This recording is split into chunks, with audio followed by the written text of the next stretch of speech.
during surgery, if you do vitrectomy, it's worse. If you have iris prolapse or synechia, it's worse, just like adult. If you combine surgery, it's worse. Khi mà mình mổ cái giác mạc đó là mình phải biết được những cái yếu tố mà nó ảnh hưởng đến cái sự thành công của cái mạch ghép của mình. Cái đầu tiên là trong mổ là nếu như mà mình có làm cái cắt triệu chứng thì tự nhiên tiên lượng kém hơn. Thứ hai là nếu như mắt nó có dính móng hoặc là móng nó bị phòi ra trong cái lúc mổ thì tiên lượng kém hơn.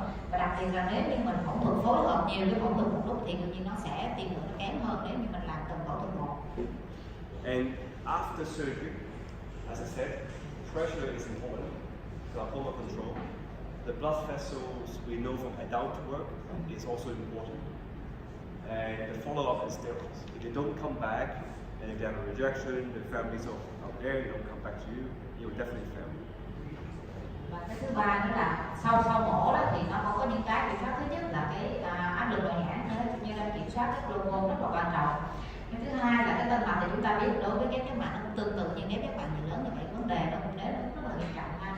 Và cái thứ ba nữa là cái sự mà gọi như là tức là sự dùng thuốc, đặc biệt là cái steroid sau phẫu thuật là gia đình có tuân thủ tốt hay không.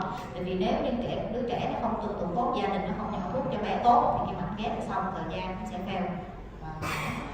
And I want you to remember this eye on the side. Let me show you here. This was my point. Okay, that's this one. Remember this eye here. This is what could happen when the graft fails. And the reason I want you to remember is because when you want to decide to do a surgery in a child, are you going to make it like this or are you going to make it better? If you think you can make it better, then you can do it. If you worry about the failure factors, if you think the graft is likely to fail, sometimes not doing the surgery is the right thing to do. Và đây là cái hình ảnh ở dưới bên tay phải, đây là cái mạch ghép giác mạc thì nó fail rồi, nó như vậy, tức là mắt nó rất là đỏ, rất là kích thích. Như vậy thì muốn các bạn nhớ cái hình ảnh này để biết rằng là trước khi mình quyết định mình có nên ghép giác mạc cho một đứa trẻ hay không, là bởi vì muốn làm tiên lượng nó sáng hơn là kết thúc như thế này. Bởi vì có những trường hợp mình không phẫu thuật á, tình trạng trước mổ mình tốt hơn là tình trạng này. I keep talking about follow-up. On average, in the first year, if it's an infant or a young child, they roughly come back about 16 times, including 3 EUAs or 3 appointments with general anesthesia. So a lot of follow-up, a lot of commitment. We obviously use steroids, a lot of it. And we take us the sutures very quickly in infants. Roughly, the rough calculation is a year of age. For every year of age, we wait for 1 month. The most important really is this thing. If you don't patch, you don't give them glasses, they're never going to see. So that really is the main focus after surgery is to get their eyes seen, is to do patching glasses. Yeah. So if you say, for example, I do a 3-month-old, I do surgery 1 week, I take out sutures 2 weeks. That's soon. That's soon. Yeah, 2-3 weeks to get out. So I usually is like, for example, the case I show you is 3-month-old. First week, left eye. Second week, right eye. Third week, left eye suture out. Or you can wait 2 weeks and then 4th week, both eye sutures out. It's that quick. So in infants, it's really quick. They lose very quickly. And therefore, you have to take it out really quickly. Như vậy thì các bạn thấy là đây là cái chăm sóc mổ thứ nhất là trong cái năm đầu tiên nó rất là quan trọng.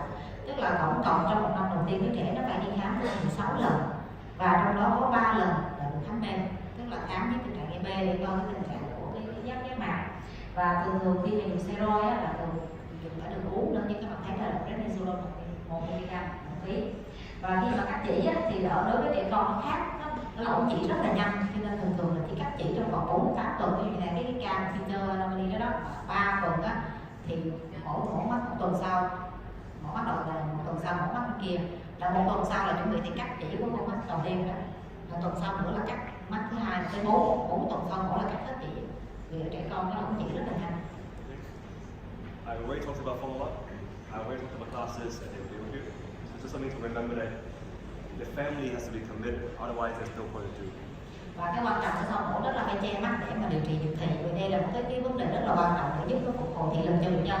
Và cái cuối cùng tức là cái cam kết của gia đình rất là quan trọng để mà giúp cho theo dõi cái khám nhà thuốc cũng như là hỗ trợ cái điều trị nhược thị. Now, in view of time, what I'll do is that I'll skip the literature because no one wants to know the medical literature, and talk about newer ways to do surgery. Tiếp theo là sẽ nói cái phương pháp và phẫu thuật mới. Now, as we know in the adult world, we are doing less and less full thickness transplant and doing split layer transplant. And really that's also happening in children.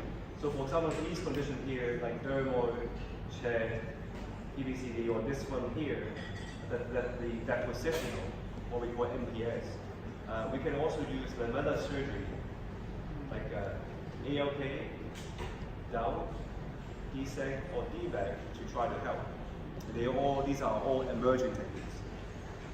This is like an example for a child who is autistic with keratoplasty.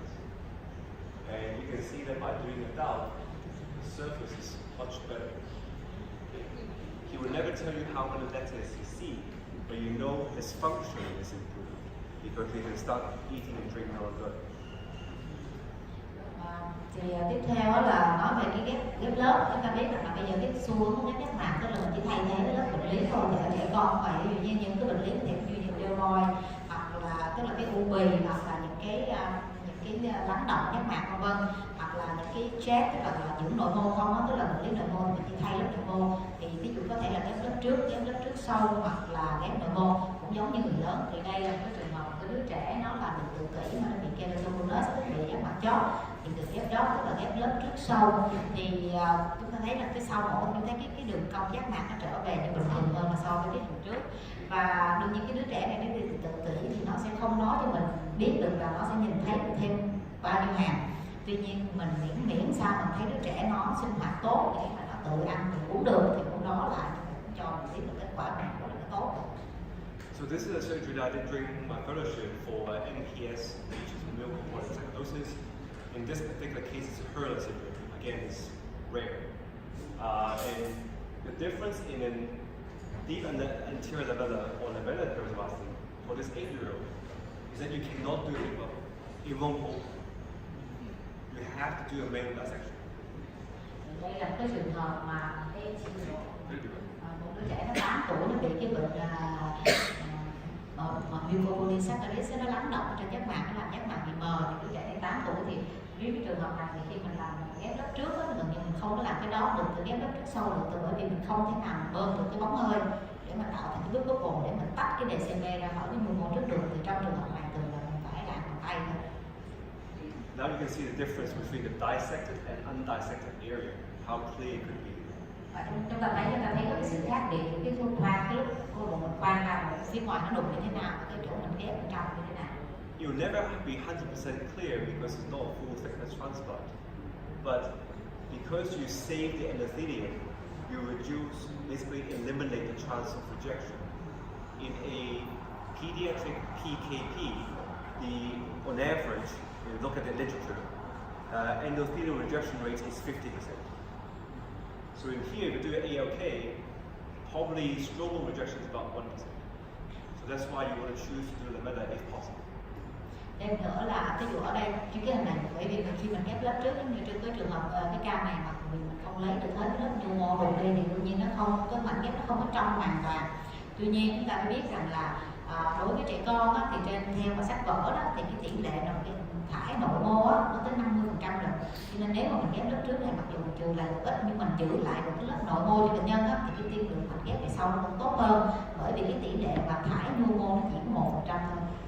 So just remind them that when you say 50%, 1 in 2 kids that you transplant with a PKP, you give them all the steroids for long term, you will still reject them.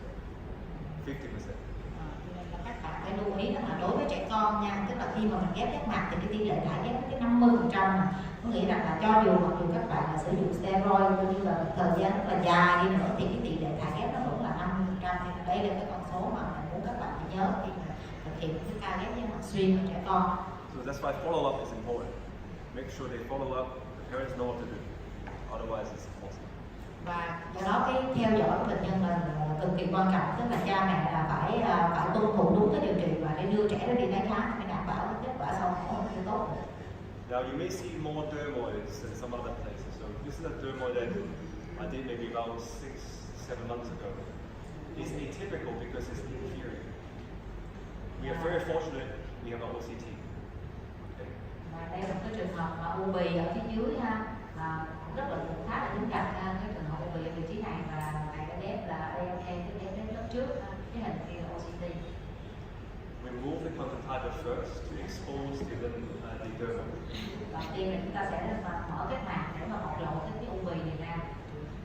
Once we have the dermoid, we want to make sure, obviously not the muscle before we cut. Và trước khi mà mình bộc lộ ra rồi là mình phải đảm bảo là mình không có cắt cái cơ, tức là mình phải để xác định rằng là mình đừng có cắt nhầm vào cái cơ. Sau đó mình phải cắt bỏ cái u bì này đi. With a sharp blade, we do a partial thickness dissection to reveal the true dermoid that was underneath the scar tissue.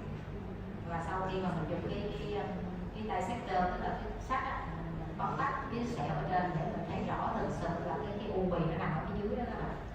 It's still quite thick. Ở chúng ta thấy đó là u bì ở phía dưới á. So we go in it again. Và sau đó làm tiếp. And if you look at the screen about here, you start to see the decimate moving. Khi chúng ta làm tới đây thì các bạn thấy là cái mạch DCB nó di chuyển, nghĩa là nó ăn sâu gần như tới mạch DCB luôn.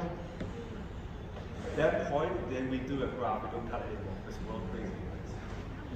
Và tới đây thì chúng tôi là coi như là chỉ làm tới đây thôi, và sau đó là ghép cái mạch, chứ không có đi sâu thêm. So by creating a uniform semicircular groove and then joining the two planes, we create a flat area where the graft can sit. Và sau đó thì tạo thành một cái đường cắt bán nguyệt để tạo làm sao nó một cái bề mặt nó cái đáy nó phẳng để làm sao mình có thể đưa được cái mặt ghép vào được. Now some people usually will just put a circular corneal graft onto the area. I prefer to put a sort of like an eye shape or football shape cornea to fix the football shape defect. So I remove mark where the limbus is, remove the sclera from the donor, so I have the football shaped graft here to fit this defect. Thì ở đây thường là ví dụ như những bác sĩ khác thường là họ ghép luôn cái mặt ghép hình tròn luôn, nhưng mà ở đây thì điều này nó được cái vùng nó mình cắt phần nào ra thì mình sẽ ghép phần nó vô thôi, cho nên là cắt thành hình football, tức là những cái bóng bầu dục á, tức là cắt lại cái giác mạc theo đúng cái vùng mà bạn theo cái vùng là cái bóng bầu dục của mình. Therefore, this looks round and there's no bulk on the surface. Và như vậy thì khi mà mình ghép như thế này thì nó sẽ không có cái phía sau, thì có những nếu mình ghép nguyên miếng vô thì nó sẽ phồng lên phía bụng mạc, phải cắt bỏ bụng mạc để chỉ ghép cái phần giác mạc để chúng ta thấy nó vẫn bằng phẳng sau khi mổ. When you do an anterior lamella, usually they see very well. If you look at some of these papers here, 90% see 20/80, one graft rejection in 20 people. So it's a really, really good outcome when you do anterior lamella. Khi mà chúng ta ghép lớp trước thì kết quả thì được rất là tốt, những cái bộ ngoài cùng bên tay phải chúng ta thấy rằng trên 90% đã cái tiền 20-80 và chỉ có một ca đã ghép trên 20 ca mổ. The only thing, as I said, to worry about is big bubble. Some of these papers they use big bubble dissection to do an anterior lamellar keratoplasty. When you want to do a lamellar keratoplasty, you want to separate the decimate membrane from the stroma. So what we sometimes do in adult is we put a needle or a cannula, we inject air and use the air to distend and push the decimate away from the stroma. And that's called big bubble. Một cái kỹ thuật là nói đến ở người lớn mình hay dùng cái kỹ thuật là big bubble. Big bubble tức là mình bơm và cái ghép rất sâu làm sao để tách cái nhu mô trước ra khỏi decimate, thì thường cái kim mình đưa vào cái mặt công cách là bơm hơi thì để tạo được cái bóng hơi lớn, nó sẽ đẩy cái đàn decimate xuống và đẩy cái nhu mô trước để tạo cái bóng hơi chính giữa, gọi là cái kỹ thuật big bubble. In children, if they have keratoconus, sometimes it works. But for many other conditions that are not keratoconus, the cornea is really sticky. So in children, the cornea is really sticky, it doesn't want to separate by air. So in this study here, every time when they try to do a big bubble, it always gets converted. So when you come to seeing a kid that is not keratoconus, I would advise you not to do a big bubble. I would try manual dissection instead, so you don't destroy the epithelium. Và như vậy, nhưng mà đối với trẻ con thì nó lại khác, tức là cái mô giác mạc nó dính với nhau dữ lắm, cho nên không có dễ để mình làm cái big bubble, ngoại trừ những đứa mà nó bị cái giác mạc chóp. Thì những cái trường đứa bé bị giác mạc chóp thì mình đôi khi có những trường hợp không làm được big bubble, nhưng mà trong cái bệnh lý khác, cái tình trạng khác của mắt thì gần như là cái big bubble này nó fail. Thì đây là một cái nghiên cứu thấy là nếu mà cố gắng mà làm cái big bubble để làm cái DALK là gần như là nó fail vào cái chuyển và thất bại hết, và cái chuyển qua ghép giác mạc xuyên. Như vậy thì đối với những cái bệnh lý khác của mắt thì thầy ngoài trừ cái giác mạc cho thầy khuyên nếu như mình ghép lớp trước thì mình nên làm bằng tay thôi, tức là cắt bằng tay thôi để mình bảo tồn cái lẫn nội mô của bệnh nhân cho nó tốt. Yeah, so for residents this is really hard because even for us who are trained in current corneal surgery, I think manual dissection oftentimes is a lost art. We don't do that anywhere as often as before. So in pediatrics, again, the surgery technique and the focus is completely different. We've got to learn how to do manual dissection again, just to know what to do in these cases. Và đương nhiên cái kỹ thuật này á, thì chúng ta thấy là vì bây giờ mình cũng không có sử dụng nhiều, cho nên là ví dụ ở người lớn, ví dụ bây giờ cái kỹ thuật này người ta cũng ít dùng. Khi mình làm cái tập, ví dụ như khi mà qua làm cái ghép giác mạc ở nhi này cũng đều phải tập để mà làm, bởi vì đây là cái kỹ thuật nó tương đối khó chứ, cho nên là ví dụ những cái bác sĩ nội trú cũng chưa làm được đâu. Now, if we can do doubt, of course we can do DSEC, DMAC in kids. There's more studies on DSEC than DMAC. Even I say more, this is the number. That's all you have. Two of the biggest studies, I'll show you in a minute and you can translate. These are the two biggest studies. One from India, one from Italy, but together it's less than 30 hours. Và tiếp theo là nói về cái kỹ thuật ghép nội mô thì cũng giống như là cái đó ở người lớn có thể áp dụng ở trẻ con, thì cái kỹ thuật mà nội mô ghép nội mô thì cũng đã được ứng dụng ở trẻ con. Tuy nhiên là thường thường tới thời điểm này cái DSEC thì được ghép nhiều hơn là so với DMAC. Và đây là hai cái nghiên cứu mà lớn nhất mà về cái ghép nội mô ở trẻ con. Một cái là được thực hiện ở đây là các cái nghiên cứu các bạn thấy, đây là tổng hợp cái nghiên cứu về ghép nội mô trẻ con, thì đây là cái hai nghiên cứu lớn nhất. Thì một cái nghiên cứu thực hiện ở Ấn Độ, một cái nghiên cứu thực hiện ở Brazil ở Ý, nhưng mà chúng ta thấy cái mẫu của mỗi hai cái nhóm này đều chưa tới 20 ca, 20 mắt. So it really is emerging. We don't really know how well it works, but from these slightly bigger studies, it seems to be pretty good. Patients can see 20/40 from the beginning of 2200. One thing to remember though is that kids don't lie still. Maybe different here, but other places they move. So after surgery, they would not posture, and therefore the detachment rate sometimes is higher. But I still have it here. So usually detachment rate is higher. These are really good detachments, but I have to say that a lot of the times children wake up and they lock their eyes, they kind of sit up, they don't lie down, they detach. Thêm nữa vì đây là một cái kỹ thuật tương đối mới, cho nên là nó người ta cũng còn phải nghiên cứu nhiều khi mà áp dụng ở trẻ con. Thì hai cái nghiên cứu này hai cái mà nhiều nhất, nhưng mà chúng ta thấy rằng là cái kết quả thì là cũng tương đối tốt. Tức là cái nghiên cứu ở dưới thì là ban đầu nó chỉ là 1/10, nhưng mà sau đó là nó được trên 5/10 hết. Tuy nhiên là trẻ con á, ở nước ngoài nó rất là năng động, nó tức là nó không phải như không phải trong nít đây đâu, thấy nít mình có vẻ hiền à. Ngoài là nó rất là năng động, nó dậy nó dễ, nó chạy nhảy, cái nó ghép cái tỷ lệ bông ghép các bạn thấy nó cao nhiều so với người lớn. Tức là người lớn mình đâu phải nằm yên, chúng ta ghép đi xét nằm yên thì cái bóng hơi nó còn áp lên, còn trẻ con nó ngủ, nó coi như là mổ xong thể nó ngồi dậy rồi nó dụi mắt đi tới luôn, cái bạn ghép nguyên cơ bông nó cao nhiều so với người lớn. Now, DMAC is even rarer in terms of publication. There's only one publication on pediatric DMAC in this 12-year-old with this condition called Kern-Sayre syndrome. This is all I can find. It seems to work well in this teenager, but there are issues that we have not talked about, which is that kids are always faking pretty much. So when you do a DMAC, you are doing phakic surgery, gives you a higher risk. Children, as I said earlier, the eye will collapse when you make an incision. So the chamber is really narrow. It's really hard to actually make it deep. When you do a DMAC, we talked about quite a few times just now and also yesterday.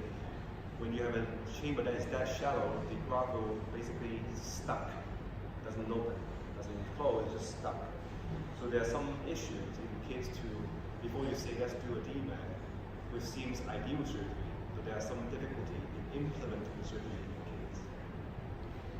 Cái nghiên cứu về DMAC nó lại càng hiếm hơn, thì đây là một trong những cái nghiên cứu mà nói về cái DMAC ở trẻ con, tức là ghép mạc ở một cái đứa bé thằng bé 12 tuổi nó bị thừa thuyên thần kinh KSS á, tức là cái hình thành ghép DMAC. Thì cái khó khăn của trẻ con khi ghép DMAC là thứ nhất là thể thủy tinh nó còn thể thủy tinh thì cái nguy cơ tức là mình mổ trên một cái DMAC trên một cái thể thủy tinh thì nó khác hơn nhiều so với mình mổ trên cái người lớn ha. Thì mình phải rất thận trọng để bảo tồn thể thủy tinh của nó. Cái thứ hai đó là gây mê. Mình mổ gây mê thì mắt nó mềm chúng ta biết là nó rất là dễ xẹp. Thì khi mà cái tiền phòng nó nông á, nó xẹp á, nó nông á, thì khi mình đưa cái mạch ghép vô gần như là nó dính vô luôn, nó không có thể nào nó buông ra, cho nên rất là khó để mình trải cái mạch ghép DMAC đối với cái con mắt là tiền phòng nó quá nông khi mà gây mê là trẻ con. Now, just because there are no publication doesn't mean people haven't done it. So this is not my video. This is someone else that I trained with who did a DMAC.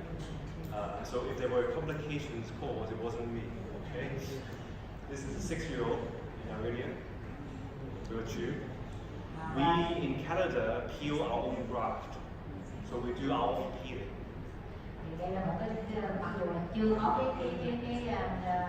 cái bài báo về cái DMAC trẻ con nhưng không có nghĩa là không ai làm.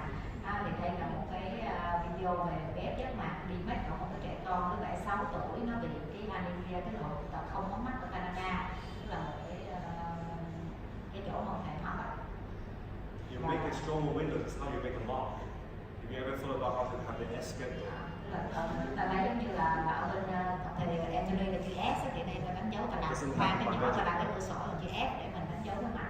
Và ở bên Canada thường mình cần cái lộ chứ không có khoan sẵn cái bằng DMAC. Giống như cái bài đầu tiên là phần nữa các bác sĩ Canada đọc lộ cái bằng DMAC rồi.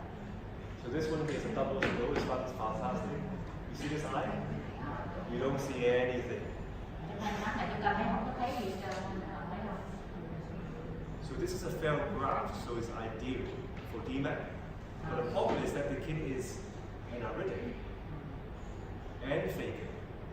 So what happened was that during the stripping of the descemet membrane, the lens was broken. That's why we have to remove the lens, do a vitrectomy. When you've done a vitrectomy, it's really hard to do a DMAC, right? So this is, then you put the graft in. It took a long time to open that graft. He just swims around, do his own thing, doesn't listen to you. Đây là một cái ca mà đã ghép giác mạc rồi và thất bại, thì lần 2 thì được ghép DMAC thì các bạn thấy và trường hợp này một trong ghép DMAC từ tê bật không móng mắt, cho nên các bạn thấy trong bệnh nhân thì không hề có cái móng mắt nào có cái T3 trên một cái phẫu thuật này mình không thể nào làm T3 được, cho nên cái bước đầu tiên là mình xếp vào viết trách luôn. Và khi mà con mắt mà đã làm viết trách cắt ra lên thẻ rồi thì coi như là ghép DMAC cực kỳ khó, các bạn thấy nó cứ quay vòng cánh ghép nó cứ quay vòng ở trong cái tiền phòng. The only thing that worked in this case was the Melay's way of opening the DMAC. Air bubble above the graft, flatten it, then you exchange, take out bubble and put it underneath. That's the only way that worked. Thì đó tức là có phải dùng nhiều cái kỹ thuật để trải mạch ghép, tức là cái kỹ thuật dùng trong cái đứa bé này tức là bơm bên trên mạch ghép, bơm hơi bên trên mạch ghép để trải cái miếng nó ra trước, sau khi trải nó ra mình hút cái hơi đó ra, bơm hơi lại phía dưới mạch ghép để ép nó lên trên ghép mạc. In this case, we did not use air. We used 20% F6, so the gas will stay longer. For the last bubble. 20% F6. Tức là trong cái trường hợp đứa bé này khi mà ép cái mạch ghép lên thì không có bơm hơi thường mà bơm SF6, tức là C3 SF6 để mà bơm 20% để mà cho cái bóng hơi nó giữ lâu hơn, bóng hơi nó giữ lâu hơn trong mình phòng để cái mạch ghép nó áp. Now this kid, just as an end of a story, the eye that we operated on become aphakic, but the other eye is phakic, so he wears really asymmetric glasses. and the edema failed after about 6 months. So it's not like easy surgery. I think a lot more is to come before we can actually use it in children. Và như vậy thì chúng ta thấy là cái đứa trẻ này á là như vậy thì sau khi mổ xong thì nó coi như là nó thành công có thể thủy tinh. Thì nó chỉ đó và chỉ có 6 tháng sau là con mắt nó phêu, cái con mắt được ghép chất mạc đó, cái ghép đi mắt nó phêu, cho nên như vậy thì là nó có rất là nhiều cái vấn đề mà mình phải xem xét và mình phải trước khi mà mình quyết định ứng dụng kỹ thuật mới cho trẻ con. Now there are also other limitations.